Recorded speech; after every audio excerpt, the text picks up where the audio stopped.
नमस्कार, मैं अर्चना और आप देख रहे हैं हंगामा टाइम्स। हंगामा टाइम्स जिस तरीके से हर फेस्टिवल करता है कुछ खास, तो हम भी कुछ खास कर रहे हैं इस होली के पावन अवसर पर और इस रंगों भरे त्योहार होली पे, और साथ में अंतर्राष्ट्रीय महिला दिवस को भी लेकर के हमने बहुत सारी तैयारी करी हुई है।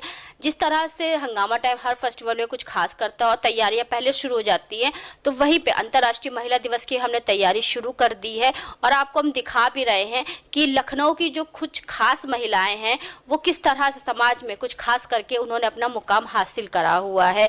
तो इस अंतर्राष्ट्रीय दिवस पे हम भी कुछ विशेष कर रहे हैं, लखनऊ की कुछ विशेष महिलाओं से बात कर रहे हैं खास शख्सियत की कड़ी में, क्योंकि हमारा कार्यक्रम है खास शख्सियत। तो खास शख्सियत में आज हमारे साथ में समाज सेविका नीलम मिश्रा जी हैं। तो नीलम मिश्रा जी के बारे में हम आपको बता दें कि उनका पूरा परिवार 4 पीढ़ियों से पूरा परिवार फौज में रहा है और फौज में रह करके वो देश की सेवा कर रहा है।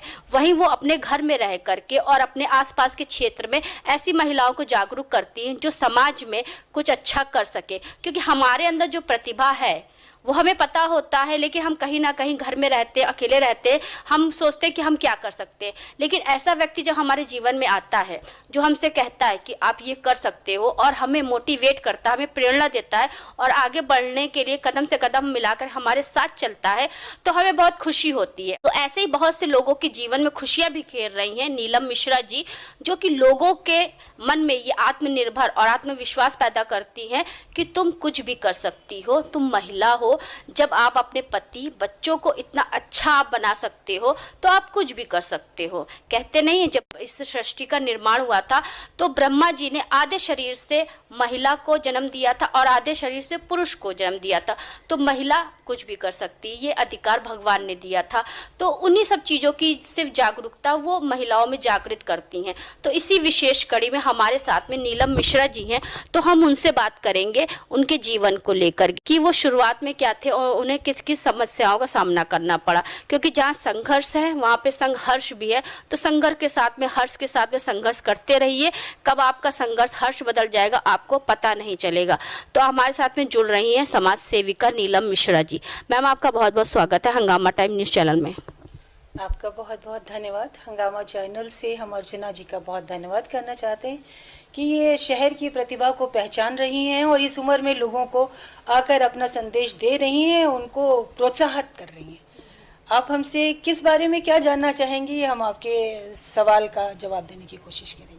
तो मैम, हम ये जानना चाहते हैं, जैसे मैंने सुना कि आप बहुत सी ऐसी महिलाओं के लिए प्रेरणा स्रोत बन रही हैं जो घर में रहती हैं और सोचती हैं कि मैं कुछ कर नहीं पाऊंगी, तो आप उनके साथ जाती हैं, उनके साथ मिलती हैं, उनके साथ बात करती हैं और उनकी प्रतिभाओं को और निखारने का कार्य करती हैं।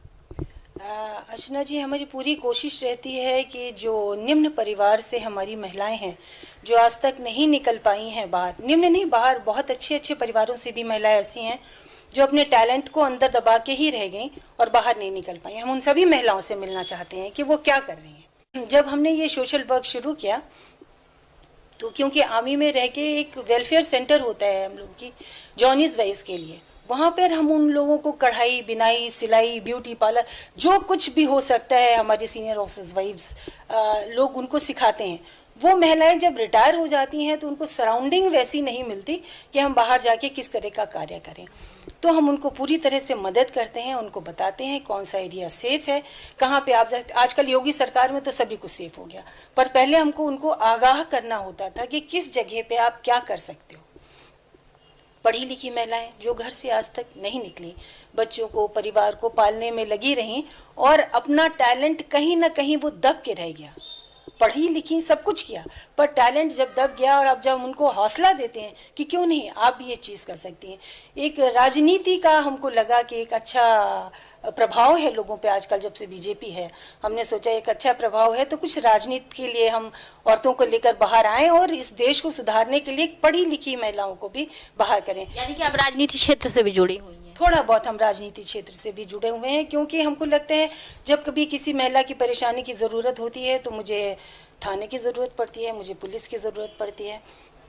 तो जब तक हम राजनीति क्षेत्र से नहीं जुड़ते हैं वो काम हमारा नहीं हो पाता, और उस काम के लिए हमको इस क्षेत्र से जुड़ना बहुत ज़रूरी लगा, क्योंकि हम सिर्फ एक ये कहेंगे कि हम आर्मी ऑफिसर वाइफ हैं और हमारी ये बात सुन लीजिए, नहीं सुनते। उस जगह का एक पार्षद होता है, एक नेता होता है, एक मंत्री होता है। जैसे कभी भी उनकी वाइफ्स होती हैं जो अपने NGOs चला रही हैं, तो उनकी अगर हमको कभी हेल्प चाहिए होती है तो हम उन लोगों से बराबर इस चीज़ की हेल्प लेते हैं और उनका प्रोत्साहन बढ़ाने के लिए उनको वेलकम भी करते हैं कि हमारा भी हौसला बढ़ाइए और उन लोगों का, क्योंकि हम लोगों को बहुत ज़्यादा एक्सपोजर नहीं मिलता। हम अकेले रहते हैं, हस्बैंड्स फील्ड में रहते हैं, तो बच्चों को पढ़ाने में लिखाने में आधा जीवन इस तरह से ही निकल जाता है। पर अब हौसला है, बच्चे सेटल हैं, भगवान की दया से सब अच्छा कर रहे हैं, तो हम भी कुछ करना चाहते हैं। बिल्कुल बिल्कुल। जैसे आपने बताया है कि आप एक फौजी परिवार से हैं और जहाँ रहते हैं वहाँ फौजी परिवार रहते हैं, बच्चे चले गए, पति चला गया, तो वहाँ की महिलाएं क्या करें? अकेले दिन भर रहती हैं, तो उन महिलाओं को लेकर के आप उनको आगे बढ़ाने का काम करती हैं। तो ये विचार कब आया आपके जीवन में? ये विचार जब हमारा बेटा भी फौज में चला गया और बेटी की भी शादी हो गई और हम अकेले हो गए। वैसे तो बहुत एक्टिव थे, स्कूल में हम पढ़ाते रहे, आर्मी स्कूल में पढ़ा रहे थे, बाहर फिर LPS में भी पढ़ाया। पर मुझे लगा कि पढ़ाने की एक सर्टेन एज होती है जब तक आप पढ़ा सकते हो, और छोटे बच्चों से क्योंकि हमको बहुत लगाव था, तो हमने छोटे बच्चों को जो ये सड़क पर भीख मांग रहे हैं, जो कूड़ा बिन रहे हैं, इन लोगों को हमने इकट्ठा करना शुरू किया और इन लोगों के पास जाके इनको बैठ के कि क्यों ये ऐसा कर रहे हैं। तो एक बेसिक उनका ये सुनने में आया कि उनके पेरेंट्स उनको भेजते हैं, वो खुद इन्वॉल्व नहीं है उस चीज़ में, उनके पेरेंट्स उनको भेजते हैं ये करने के लिए। तो हमारी उनसे मुलाकात हुई, उनके माँ बाप से। तो माएँ तो बहुत कीन थीं बच्चों को पढ़ाने के लिए, पर फादरों की आदत ऐसी बिगड़ चुकी थी कि वो नहीं चाहते थे कि हमारे घर की महिला और बच्चे घर में रहें। उनकी कमाई से उनका शाम का गुजारा चल जाता था। तो हम ऐसे लोगों की, महिलाओं की मदद करने लगे कि आप उनको भी सुधारिए और अपने बच्चों का भी भविष्य देखिए। भविष्य उनका सिर्फ कूड़ा बिनना और ये करना नहीं है, भीख मांगना नहीं है, उसका बहुत फ़र्क पड़ा। कुछ हमारी बहनें हैं आयोग से जिन्होंने इस मामले में हमारी बहुत मदद करी और उन्होंने हमको समझाया कि जो इतना कार्य आप कर रही हैं इसमें हमारा हरदम आपका साथ है, कभी भी ऐसी कोई चीज़ें ऐसी होती हैं तो आप ज़रूर हमारे पास आइए और बताइए। वो एक बहुत बड़ा हमको प्रोत्साहन मिला उस चीज़ से और हमने आगे ये चीज़ें करने की कोशिश की। अब हम बस्तियों में जाते रहते हैं, उन लोगों की सेवा करते रहते हैं। कोई त्यौहार होता है, बच्चों को टॉफ़ियाँ देनी है, बच्चों को जलेबी देनी है, उसमें दे फील वेरी हैप्पी। अब अभी होली आने वाली, तो होली क्या तैयारी? होली के लिए हमने गुजिया उन लोगों के लिए बनवा ली है, उनके साथ हम फूलों की होली खेलेंगे, क्योंकि रंग खेलना इतना उचित हमको नहीं लगता, बच्चे थोड़े से ज़्यादा हो जाते हैं। तो फूलों की होली हम उनके साथ खेलेंगे। फूलों का क्या हमारी ज़िंदगी में महत्व है ये हम उनको समझाएंगे। क्योंकि फूल जो होते हैं वो अनमोल होते हैं और अनमोल का कोई मोल नहीं होता। तो मैम ये बताइए, जो आप समाज सेवा करती हैं, तो कितने साल हो गए आपको करते हुए? ये ऑलमोस्ट हमको समाज सेवा करते हुए तो आप कहिए कि हमको 35 साल हो गए होंगे। बच्चे छोटे थे तब। 35 सालों से हम महिलाओं को जागरूक कर रहे हैं अपने प्रति? जी जी, हम महिलाओं को जागरूक कर रहे हैं, पर उतना हम नहीं कर पाए क्योंकि और भी जिम्मेदारियां घर की थीं।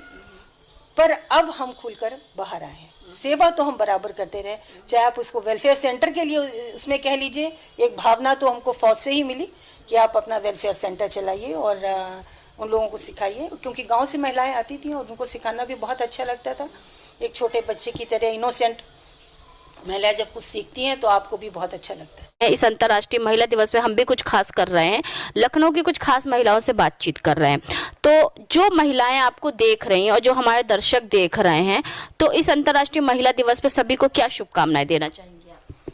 देखिए, हमारा अगर पूछिए तो ये शिकागो में शुरू हुआ ये अपना महिला दिवस का सिलसिला। वहाँ से जब शुरू हुआ, जब लोगों को घर में बंद कर दिया जाता था, औरतें महिलाएं घर के बाहर नहीं निकल पाती थी और उनको एक तरह से दबा के रखा जाता था। यूरोप में भी था। तो उस समय एक वामपंथी दल ने इन लोगों को आगे बढ़ाने के लिए करीब 15,000 महिलाओं को इकट्ठा किया और उन्होंने कहा कि इसके लिए हम लड़ाई लड़ेंगे कि हमारे अधिकार भी वही होने चाहिए जो पुरुषों के हैं। जब भगवान ने वही अधिकार पुरुषों को दिया, वही अधिकार महिलाओं को दिया है, तो महिलाओं को हमेशा हर चीज मांगनी पड़ती है। जी जी, तो वो अधिकार, उसके बाद हम लोग ये महिला दिवस मनाने लगे।